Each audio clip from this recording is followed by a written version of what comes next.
வாகனத்தூர் அரசு மேல்நிலைப் பள்ளியின் முன்னாள் தலைமை ஆசிரியர் அவர்களுக்கும் இப்போது வழிநடத்திக் கொண்டிருக்கும் முன்னாள் தலைமை ஆசிரியர் அவர்களுக்கும் மற்றும் சிறப்பு விருந்தினராக வந்துள்ள சிறப்பு விருந்தினர்களுக்கும் இப்பயிற்சியின் சிலம்பு தமிழ் பிஜிடிஆர்பி பயிற்சியின் மாணவர்கள் வருங்கால முதுகலை தமிழாசிரியர் அவர்கள் அனைத்து ஆசிரியர்களுக்கும் மாலை வணக்கம்.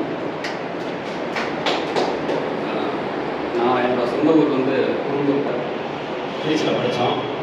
அப்போ பார்த்தீங்கன்னா எனக்கு முன்னாடி போனவங்கலாம் தனியார் பள்ளியில் பணிபுரியவங்க எல்லாமே அந்த பள்ளியோட கஷ்டத்தெல்லாம் சொல்லுவாங்க. இவ்வளோ கஷ்டமாக இருக்குது அப்படிங்கும்போது அவங்க சொல்ல என் மனசில் இருந்துச்சு. அப்போ நம்ம போனால் அரசு பள்ளிக்கு தான் ஃபஸ்ட்டு போகணும். எங்கள் அப்பா ஒரு சாதாரண ஒரு செங்கல் தொழிலாளி தான். அப்பா நான் சொல்கிறதுக்கு எனக்கு ரொம்ப உறுதுணையாக இருந்தார். நான் சொல்லும்போது 2012-13 நான் எம்பி படிச்சுட்டு இருக்கேன் திருச்சி ஜமால் முகமது கல்லூரியில். அப்போ நான் அப்பாட்ட சொல்கிறேன், அப்பா நான் கண்டிப்பாக நான் தனியார் பள்ளிக்கு நான் போக மாட்டேன், ஸ்டேட் பள்ளிக்கு தான் போவேன். எனக்கு இந்த ஒரு வருஷம் மட்டும் எனக்கு ஒத்துழைப்பு கொடுங்க. ஏன்னா நான் வீட்டுக்கு நான் பெரிய பையன். எனக்கு அடுத்து தம்பி 2 பேர், தங்கச்சி ஒருத்தங்க இருக்கு. தங்கச்சி முன்னாடியே திருமணமாகி போயிட்டாங்க. அதுக்கப்புறமா தம்பி 2 பேர் இருக்காங்க. ஏன்னா அடுத்தடுத்து குடும்பத்தை பார்க்கணும். உடனே அப்பா இல்லைப்பா நீ படிப்பா, ஒன்றும் பிரச்சனை இல்லை, 1 வருஷம் தானே படிப்பா அப்படின்னாங்க. அப்போ அந்த டைமில் பார்த்தீங்கன்னா நீங்கள் நம்ப மாட்டீங்க, நான் டெட்டில் பாஸ் பண்ணி போனேன். டெட்டில் பாஸ் பண்ணதுக்கு நான் யாருமே நான் சொன்ன நம்பி நான் எந்த ஒரு பயிற்சி மையத்துக்கும் போகல, வீட்டிலேருந்து தான் படித்தேன். அப்பா அப்பாவோட நிலைமை நினச்சி தான் நான் படித்தேன். அப்போ பார்த்தீங்கன்னா கரெக்டாக பார்த்தீங்கன்னா ஒரு 17 நாள் மட்டும் தான் நான் டெட்டுக்கு படித்தேன். ஏன்னா அப்போ 2013 21/7/2013 பிஜிடிஆர் நடக்குது. நான் அதுக்கு நான் ட்ரை பண்ணேன், அதுக்கு நான் முதல் முயற்சியாக படித்தேங்க. அதுக்கப்புறமா பார்த்தீங்கன்னா உடனடியாக அடுத்த அதே வருஷத்தில் ஆகஸ்ட் 17-18 டெட்டு வருது. மிஞ்சி போனால் 1 மாதம் கூட கேப் இல்லை. அந்த கேப் இல்லாமல் எனக்கு பிஜிடிஆரில் பார்த்தீங்கன்னா கண்டிப்பாக நம்ம எதுவும் தப்பு பண்ணணும். பயிற்சி கிடையாதுங்க. வீட்டில் இருந்து படித்ததுனால வெளியில் போகிற அளவுக்குலாம் பண வசதிலாம் கிடையாது. சரி ரைட்டு, நம்ம அடுத்து நம்ம இதை படிப்போம் அப்படின்னு சொல்லிட்டு ஒரு நாளைக்கு பார்த்தீங்கன்னா நைட்டு 3 நேரம் படிப்பேன். அடுத்த நாள் 9 மணிக்கு திருப்பி படிப்பேன். அதில் தேர்ச்சி அடைஞ்சு நான் போயிட்டு இப்போ 10-11 ஆண்டு ஆகிடுச்சு. நான் ஃபஸ்ட்டு காட்டுமன்னார் கோயில், கடலூர் மாவட்டத்தில் காட்டுமன்னார் கோயில் இடையில வேலை பார்ப்பேங்க. அப்போ நான் ஒவ்வொரு வாரமும் வெள்ளிக்கிழமை வரும்போது நான் அந்த பேனரை பார்ப்பேங்க. கலெக்டர் ஆஃபீஸோட ரவுண்டான பார்ப்பேன். சிலம்பு தமிழில் பாஸ் பண்ணி நிறையா படிச்சுட்டு போவாங்க. அப்போ ஊரில் என்னோட நண்பர் சொந்தக்கார பையன் ஒருத்தர் இருக்கா. அப்போ ஆனந்தா சாரோட பள்ளியில் தான் முதுகலை தமிழாசிரியர் இருக்காரு.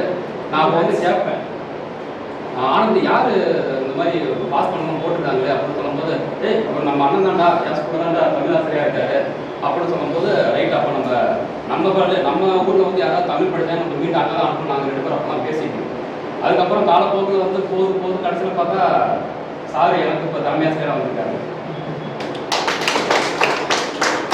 என்ன ஒன்று நான் சாருக்கு கற்றுக்கிட்டேன் அப்படின்னா, நீங்கள் சொன்ன மாதிரி தான், நீங்கள் நிறையா சொல்லிட்டீங்க.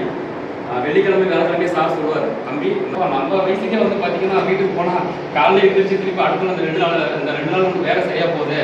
சார் எப்படி தான் பயிற்சி நான் இடி எடுக்கணும், திருப்பி போய்ட்டு அங்கே போய் உருவாக்கணும், அங்கே போயிட்டு பயிற்சி சொல்லணும் அப்படின்னு நான் நினச்சி நானாகவே மனசுல ரொம்ப சாரை ரொம்ப பெருமையத்தோடு நான் மனசுக்குள்ள நினச்சிக்குவேன்.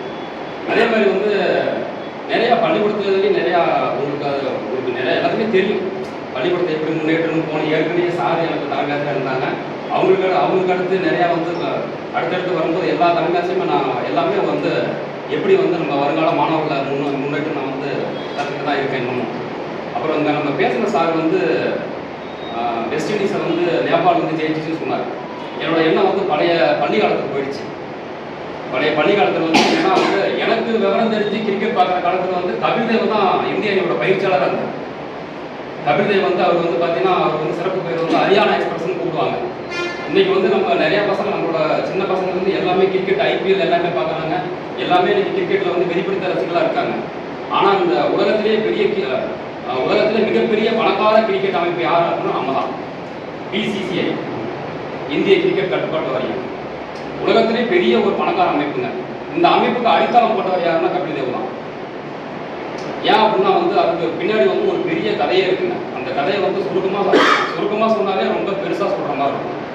1975 முதல் உலகக்கோப்பை நடக்குது. வெஸ்ட் இண்டீஸ் கோப்பை வாங்கிடுச்சு. 1979 திருப்பி உலகக்கோப்பை நடக்குது. அதுலேயும் வெஸ்ட் இண்டீஸ் தான். ஒரு கிரிக்கெட் உலகில் வந்து ஒரு முடிசூடா மன்னன், ஒரு முடிசூடா மன்னனாக இருக்கும்போது கடைசியில் வந்து பார்த்தீங்கன்னா 1983 வந்து கபில்தேவ் தலைமையில் போகுதுங்க. இங்கிலாந்துக்கு வந்து லண்டன் மைதானத்துக்கு போகுது.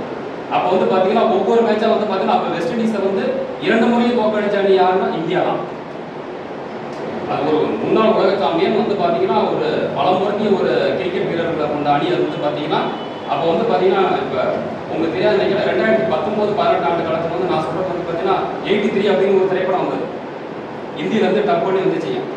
83 இருந்தது. அதில் பார்த்தீங்கன்னா கபில்தேவ் வந்து எந்த அளவுக்கு வந்து அந்த பசங்களை வந்து அந்த கிரிக்கெட் வீரர்களை வந்து மோட்டிவேட் பண்ணாங்கன்னு தெரியும். அதில் என்ன ஒரு நான் நினச்சிக்கோங்க, நான் வந்து பார்த்தீங்கன்னா எப்பயுமே வந்து பார்த்தீங்கன்னா நம்ம தமிழ்நாட்டிலேருந்து யார் முன்னாடி போயிருக்கான்னு பார்க்கும்போது ஸ்ரீகாந்த் பார்ப்பேன். ஸ்ரீகாந்த் வந்து அப்போ அந்த 11 அணியில் வந்து ஸ்ரீகாந்த் விளையாண்டாரு. அப்போ வந்து பார்த்தீங்கன்னா கடைசியில் வந்து பார்த்தீங்கன்னா ஜிம்பாவேக்கு எதிராக அந்த போட்டி வந்து வரலாற்றில் பதிவு பண்ணவே படலை. உலகத்திலே வந்து பார்த்தீங்கன்னா அன்றைக்கி 175 அடித்தார், நாட் அவுட். அதுக்கப்புறமா வந்து பார்த்தீங்கன்னா அரையிடி முடிச்சு திருப்பி ஃபைனல் வரும்போது வெறும் 180 ரன்கள் குறைவான ரன்கள் தான். வெஸ்ட் இண்டீஸ் வந்து கொண்டாட ஆரம்பிச்சிட்டாங்க. நம்ம தொடர்ந்து கார்த்திக்கு வந்து இது பண்ணுறோம் அப்படின்ட்டு வந்து கொண்டாட ஆரம்பிச்சிட்டாங்க. அவர் கூப்பிட்டு எல்லாம் மோட்டிவேட் பண்ணி நம்மளால முடியும், நம்ம நம்பி இத்தனை மக்கள் இருக்காங்க, நம்மளுக்காக ஆதரவு மீண்டும் வந்து பார்த்தீங்கன்னா அன்னைக்கு வெஸ்ட் இண்டீஸ் வந்து அன்னைக்கு ஒரு உலக அளவு ஒரு பெரிய தோல்வியை சந்திச்சு வெற்றி வெஸ்ட் இண்டீஸ். ஆனால் இந்த அளவுக்கு திருப்பி வந்து மீண்டும் வந்து வர முடியல. அப்போ நான் வந்து பார்த்தீங்கன்னா சார் சொன்னார், அப்போ சார் நேபாளம் வந்து தோக்கடிச்சு எனக்கும் தெரியும். அப்போ நான் மனசுக்குள்ள நினச்சேன், சரி எவ்வளோ பெரிய அணியாக இருந்தாங்க அவங்க இன்னைக்கு வந்து தோந்துட்டாங்களே அப்படின்னு நினைப்பேன். ஆனால் வந்து பார்த்தீங்கன்னா அதே இந்தியாவுக்கு வந்து பார்த்தீங்கன்னா ஒரு பெரிய திருப்பு முனையாயிடுச்சு.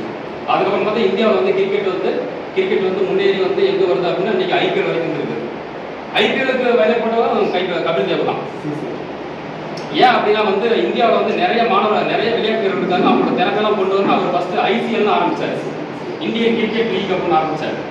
அப்போ வந்து இந்திய கிரிக்கெட் வாரியத்துக்கு அவருக்கும் ஒரு பெரிய கருத்து முரண்பாடு ஆயிடுச்சு. அப்போ நீ என்ன பண்ற, அப்போ நாங்கள் வந்து ஐபிஎல் ஆரம்பிக்கிறோம், பிரீமியர் லீக்னு ஆரம்பிக்கிறோம் அப்படின்னு சொல்லிட்டு ஆரம்பிச்சாரு. அப்பயும் அவர் வந்து சந்தோஷப்பட்டாருங்க. சரி என்னாலதான் இது வந்து ஆரம்பிச்சிருக்கு, எனக்கு வந்து ரொம்ப மகிழ்ச்சி தான். இதனால வந்து வெளிநாட்டு வீரர்கள் நம்ம நாட்டு வீரர்கள் வந்து எல்லாமே வந்து எல்லாத்துக்கும் வந்து ஒரு வாய்ப்பு கிடைக்கிறது மகிழ்ச்சி தான் அப்படின்னாரு. இப்போ இங்கே வந்து பார்த்தீங்கன்னா ஏன் இதை வந்து நான் கிரிக்கெட்டை நம்ம சொல்கிறேன் அப்படின்னா, ஒரு கிரிக்கெட் வந்து முன்னேற்றத்தில் வருது அப்படின்னா கண்டிப்பாக ஒரு பயிற்சி முக்கியம். அந்த பயிற்சிக்கு விதை போட்டவர் வந்து பார்த்தீங்கன்னா கபில்தேவ். இது தமிழ்நாட்டில் உள்ள இன்றைய கிரிக்கெட் வீரர்களுக்கு தெரியுமா என்னன்னு தெரியல. நான் ஒரு 8ஆவது படிக்கிற காலத்துலேருந்து கிரிக்கெட்டை கவனிச்சுட்டு தான் வரேன். அப்போ வந்து பார்த்தீங்கன்னா அப்புறம் ஒவ்வொரு இதுவும் வந்து கிரிக்கெட் வந்து பரிணாமம் நான் கபில்தேவை தான் நினச்சிக்கிறேன். அந்த கபில்தேவ் வந்து அவர் அன்னைக்கு அவர் வந்து பண்ணது இன்னைக்கு இந்திய கிரிக்கெட் வந்து இவ்வளோ பெரிய கிரிக்கெட் அமைப்பாக இருக்குது அப்படின்னு சொல்லும்போது, அதே மாதிரி நம்மளோட பயிற்சி மையத்தில் ஒரு பயிற்சியாளராக நம்மளோட தலைமையாசிரியர் இருக்காங்க. இவங்ககிட்ட படிச்சுட்டு போயிட்டு அந்த பயிற்சியை வந்து எப்படி வந்து பண்ணணும் உங்களுக்கு தெரியும், நிறையா நீங்கள் பேசிட்டீங்க. மென்மேலும் இந்த பயிற்சி மையத்துக்கு படித்து வெற்றி பெற்று வருங்கால முதுகலை ஆசிரியராக பணியாற்ற மிகவும் பெருமிதத்துடன் பாராட்டுகளும் மாற்றங்களும் தெரிவித்துக் கொண்டு விடைபெறுகிறேன்.